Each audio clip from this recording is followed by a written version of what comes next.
İmam Sadiq əleyhissalam buyurur ki, süfrədə göyərti olmasa o süfrəyə oturmuram. Deyəsən, sən imamsan, sənin göyərti ilə nə işin? Sən namazdan danış, orucdan danış, xeyr. İnsanın həyatını əhatə eləməlidir onların sözləri. Və görürsən ki, göyərti insan çox yeyərsə, insanın sağlamlığına faydalıdır. Hədisdə var, bir adam 40 yaşına çatıbsa, yediyinin xeyrini, ziyanı bilmirsə, onda heç bir xeyir yoxdur. Adamda deyir, xeyir yoxdur. Əgər hələ də 40 yaşında bilmir bunun mədəsindən nə ziyandır, nəyən elə yiyir də o birilər kimi, başqaları kimi o da yiyir.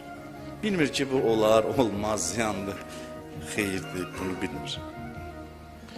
Yemək, içmək, yatmağı, yaşaması insanın bir proqram əsasında olmalıdır. Deməli, problemlərdən azad olmağın yolu 1, Allahla münasibətlərinin düzəlməsi.